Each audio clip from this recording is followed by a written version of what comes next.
Around Dodge City and in the territory on West, there's just one way to handle the killers and the spoilers, and that's with a U.S. Marshal and the smell of gun smoke.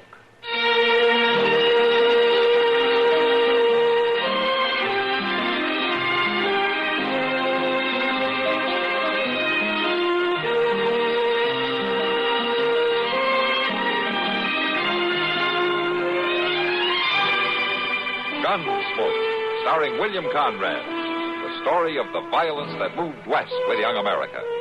And the story of a man who moved with it. I'm that man. Matt Dillon, United States Marshal. The first man they look for and the last they want to meet.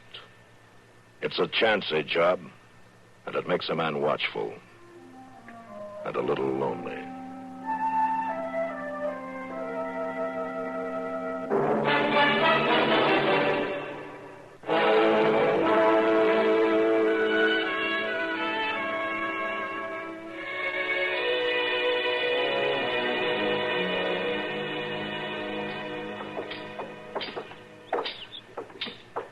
You don't have to come with me, Chester. I'm coming, Mr. Dillon. Keeping up as best I can. Well, if that's all the gumption you got, you're better off back at the office. Well, just let me rest a little bit, Mr. Dillon. What's the matter? Are you sick? I just ain't got no spunk to me these days. What, have you seen Doc? Oh, land, no. Last time I asked him to give me a tonic, he wanted to charge me a whole $1 for it.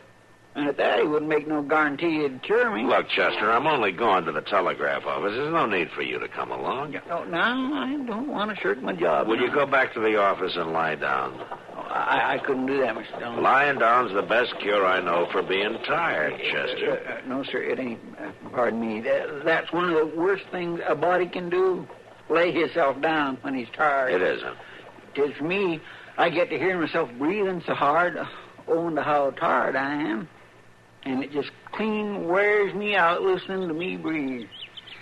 Well, no, I do declare. What? Look yonder. There's that nice little Miss Curtin loading her wagon over to Jones's. Yeah? Now, where at is Rob Curtin? He ain't loading up his own wagon. Well, I don't know, Chester, but Well, you may be able to stand by and watch a lady do a man's work, but it's something I just cannot abide. Poor little thing like that. Lifting and hefting them big, heavy things. Now then, Miss Curtin, you just leave them feed sacks to us. Miss Curtin? Oh, Marshal, Chester.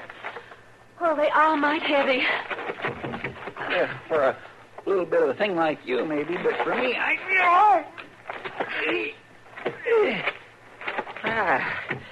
There. You'll want to grab the other end of that potato sack, Mr. Dillon. Oh, you can make it, can't you? Well, if you don't mind. You try it. No, Mr. That'd be better for you. All right. Here we go. Well, I do thank you. And just wait till I tell Rob who gave me a hand.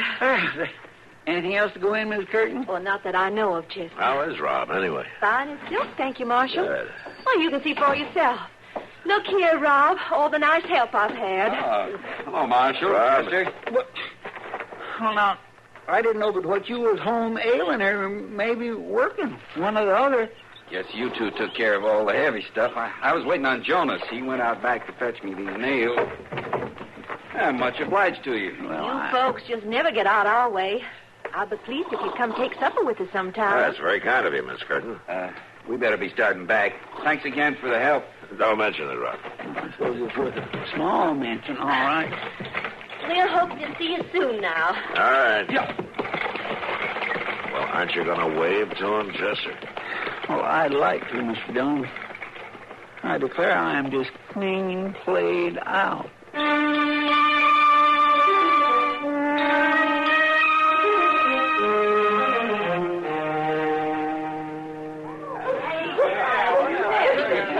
Matt, do you know the sheriff, what's his name, Matt? Stringer? No, Doc, I don't know him by name. Might know him by sight. Miami, Texas. Now, that's a new name on me. That's a town in the Panhandle. Last time I rode through it was too small to have a sheriff. Guess the cattle drives have fattened it up some. Yeah, let me see that telegram again, will you? Oh, yeah, sure. Let me see here. It says, bringing prisoner in, need your help. Meet Afternoon Stage. And it's signed Ab Stringer, Sheriff. And it's Miami, Texas. Yeah, that's what I thought, yeah. Something wrong? Well, it doesn't say anyone's wounded, or it doesn't say anyone needs a doctor. No, but it says he needs help. If he's had trouble, somebody's likely to be hurt. Well, that fellow there is the last passenger they had. I sure didn't see two men get off together. No, I didn't either, but that one's wearing a star. You Ab Stringer, mister? Well, you're bound to be Marshal Dillon. Yeah, that's right. This is Doc Adams. Proud to meet you, sir. Yes, sir. How do you do, sir? Oh, where is he, Stringer? Where's who? The telegram here says you're bringing in a prisoner. Do you mind if I look at that? No, go right ahead. Thank you. Well, I declare. Oh, I do declare. Well, one thing, he got my name right. I got to give him that. Well, you sent this telegram, didn't you? Oh, I sent you a telegram, all right, Marshal Dillon, but, that fool, Slim Ballou. You know him? Telegraph operator down at Dalhart? No, I can't say. Well, I've known him. I've known him years, We were jawing about me taking a fella prisoner, all right, and I guess that's what blew old Slim off of the track. No. Well, then you haven't got a prisoner then, huh? Well, I not only haven't got him, Marshal, I'm counting on you to help me get him.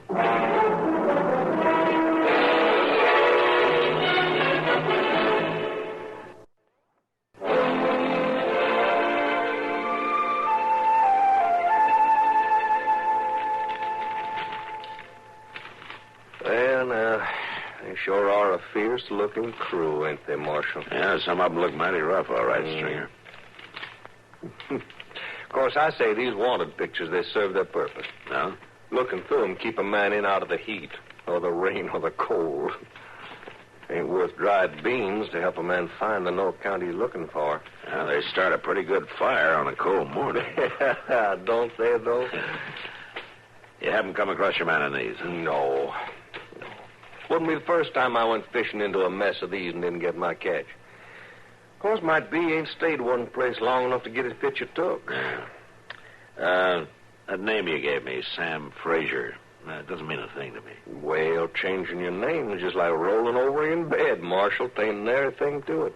Changing your face, that's another story. That comes a mite harder. Yeah, but I've seen them try. Oh, yeah, many's a time. And they get by with it now and again. I found out a long time ago, if a man sets out to fool you, and he's half bright about it, he can get the job done. But you know this Frazier. You'd know him outside. Oh, and he'd know me. Yeah. Well, here's the latest batch of wanted posters. Thank you. If he isn't in them, we'll have to try something else, I guess. Yeah. We're used to that, you and me. Is that a fact? Yeah. Always trying something else. Yeah, that's the job. No, sir, Marshal. No, sir. You just ain't got a picture of Sam Frazier in your collection. Well, if you're pretty sure he's in Dodge, you better have a look around, I guess. Now, Marshal, I didn't come all this way on pretty sure. I know he's in Dodge. Or was. Tall, sandy-haired fellow. About 30. Huh? That's Sam. Yeah. And about half the other men in Dodge. Well, just this one tiny difference in Sam, Marshal. He robbed a bank and killed a man.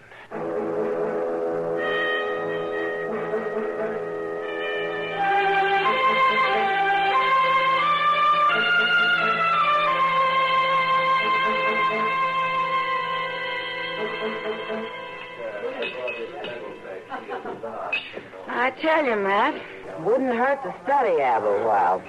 He's the best-natured lawman I've ever seen. Oh?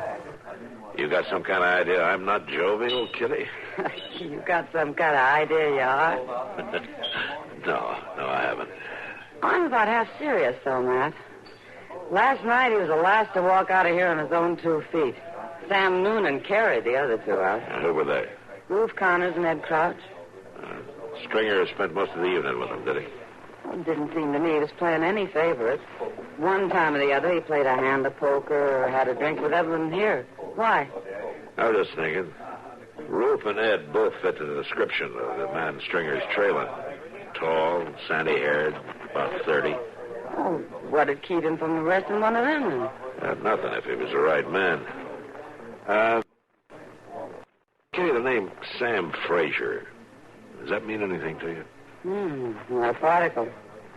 As long as I've lived here, I can't remember anyone named Fraser. Where's Ab today? He hasn't been in here. Well, he went off early this morning with Doc on some calls. Had an idea. Since he can't seem to find this Frazier in town, he might have hired on with some spread near here. Not a bad idea. Well, the man wanted for murder likely wouldn't stick in a town like Dodge too long. Well, I'll be darned. What's the matter? Rob Curtin just came in. I bet he hasn't been in here 3 times since he and Sarah got married. Doesn't look like he'll make any money off of him. He's not stopping at the bar. Hello, Rob. Oh, Good to see you. Miss Kitty, Marshal. How are you, Rob? Sarah asked me to drop this by for you, Miss Kitty. Huh? It's that mending she was to do. Well, thanks very much for bringing it in. Will you have a beer with us? Oh, thank you, no. I got to get back home. I just came in to switch those nails I bought from Jonas the other day. Seeing I was coming, Sarah said I should bring this by. Well, you tell her I'll have more for her to do next time she comes in. If she's got the time. Oh, Sarah makes time, Miss Kitty. I don't know how she manages. She says she just can't abide idle hands. She'll be coming into town tomorrow or the next day. Fine. Sam will pay you, Rob. Oh, much obliged to you. Rob, you don't have any new hands at the ranch by any chance, do you? Same old hands, Marshal. Mine and Sarah. You run that spread alone? Well, now, you see something wrong in that? No, nothing except the hard work of it. Oh, we're willing for that, Sarah and me. Well, afternoon to you.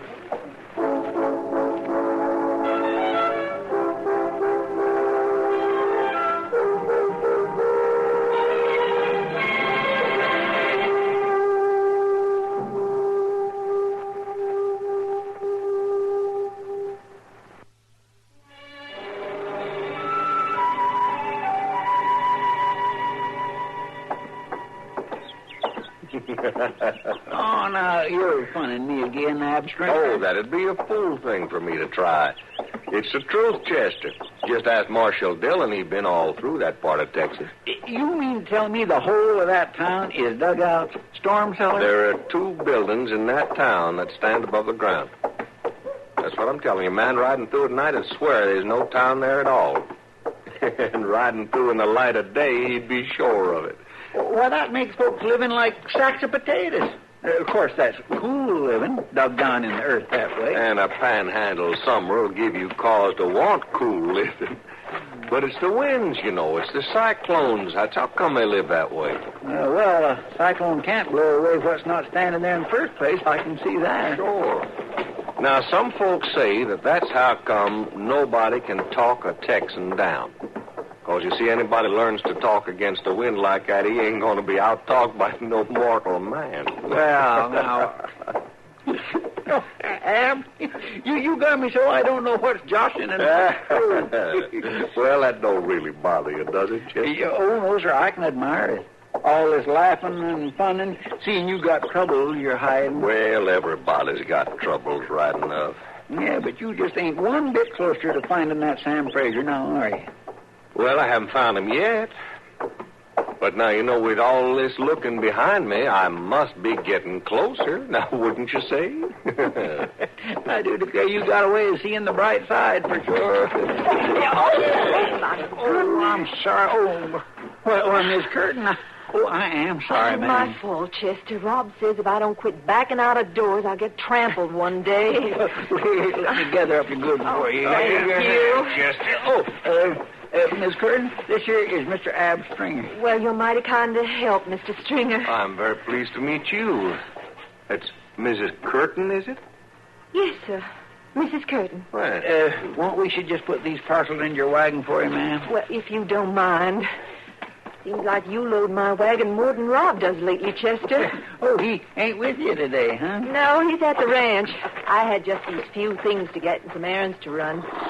Rob says there wasn't any man's work to it. Now, you tell the marshal I was serious as could be about you taking supper with us. Just any time you're out our way. Oh, yes, ma'am, I'll do that. I'll remind him, sure. Oh, and I thank you kindly for your help, Mr. Stringer. I'm glad to oblige you, lady, ma'am. Here, allow me to give you a hand up. Oh, thank you. Here's your lines, ma'am. Next thing you know, you'll be driving me home. Goodbye to you. Goodbye to you. Goodbye. Well, I declare, if we don't get back to office, Mr. Dillon will think we walked clean out of town. You go on, Chester. I'm just going over to the stable for a spell. Well, now, you ain't thinking of riding off and leaving us now. If I told you, Chester, you'd swear I was funning you again.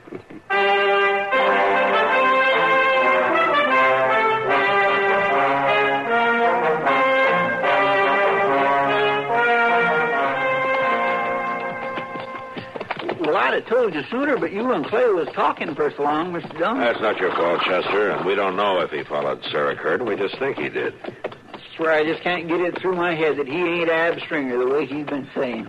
Clay says he can't be, and he ought to know. He's just up from Texas. He was there when they found Ab Stringer's body. And they're pretty sure this fellow we've been calling Ab was the one who killed him, huh? Well, Ab Stringer was bringing in a prisoner, and this man we know showed me Ab's credentials. So he must have killed him and stole his papers. Just don't see how it could be. I swear I never met a nicer fellow, and I sure never laughed so much. Yeah, he's kept us all laughing, Chester.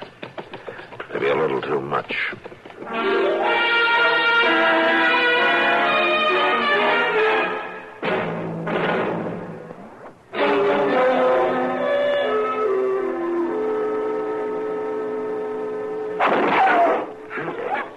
Heaven, Rob, what is this all about? You shouldn't be out here in the barn, Sarah. He'll kill you, too. All you got to do is fill out the money, Sam. I don't have to kill you. He keeps calling you Sam. Tell him you're not who he thinks you are, Rob. Tell him. You spare my wife, I'll give you the money. I ain't got nothing against her. I'm coming out. You wait where you are. It'll take me a minute to fetch the money. 1 minute. And then I start shooting again, Sam. Rob Curtin, will you tell me what this is about? What money is there? Why does he call you Sam? Well, it is Sam. A long time ago. Before you, Sarah. I was Sam Fraser. And this money, it's not mine. Well, if it's his, why do they have to have a gun to get it from you? It's not his, Sarah. Rob, then why? What is it? I don't understand. Sarah, there isn't time. Maybe later. Maybe I can help you understand. Now, you stay here. You lie down flat while I take it to him. I want to help you, Rob. Let me help you. Then you stay there, Sarah.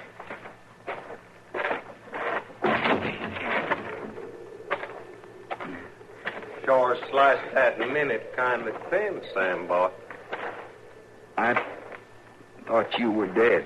But now, what kind of greeting is that between old friends? Of course, I can see you'd a lot rather I was dead. You could have kept all that money. You got your share years ago. Well, you was always more frugal than me, Sam. When I got to running again, I knew I could count on you for help. How come you still got it?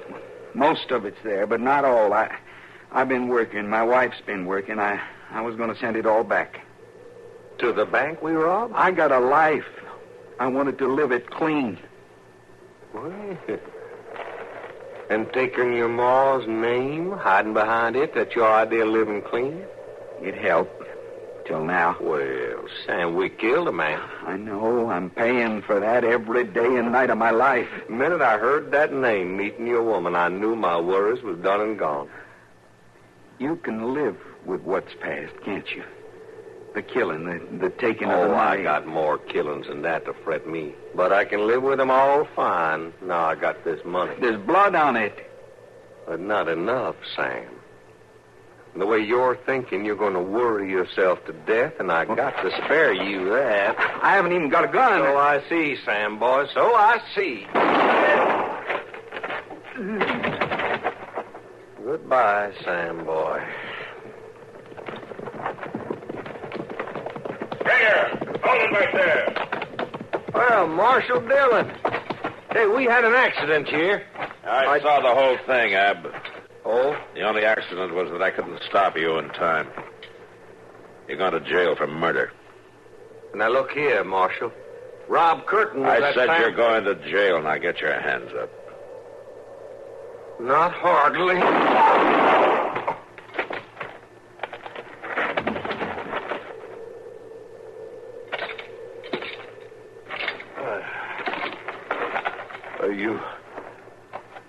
got bright in a hurry, Marshal. Not hurry enough. No.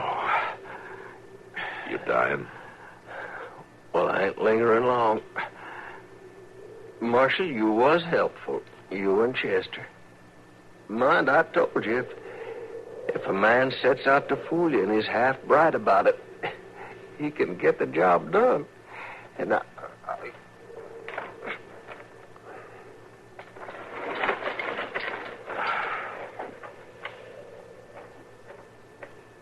Mr. Dillon, look yonder. What?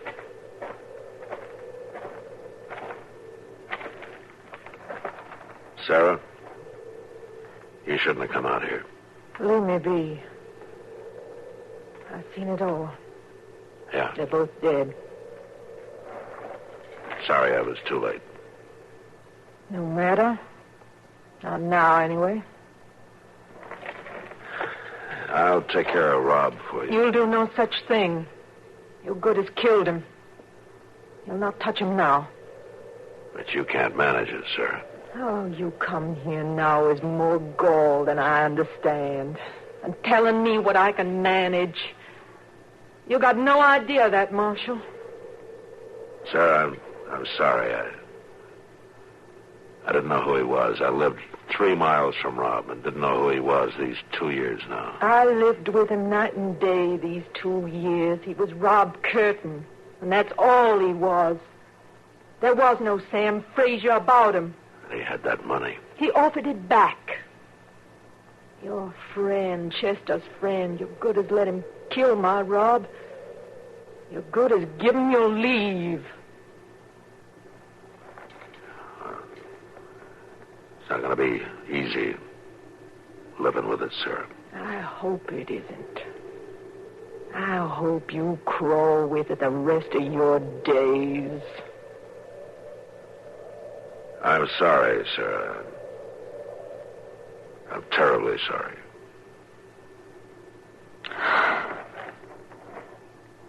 Sure, Marshal. I know. The question is, sorrow don't quite fix things, does it?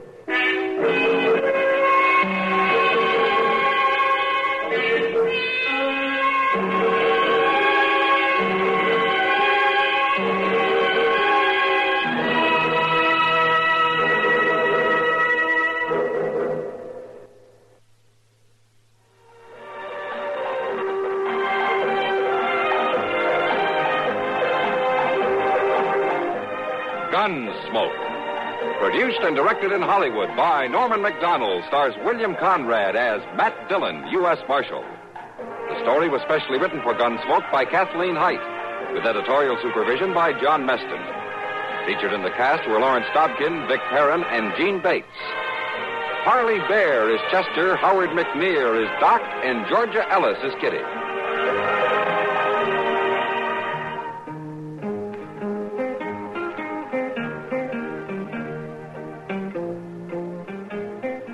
This is George Walsh inviting you to join us again next week when CBS Radio presents another story on Gunsmoke.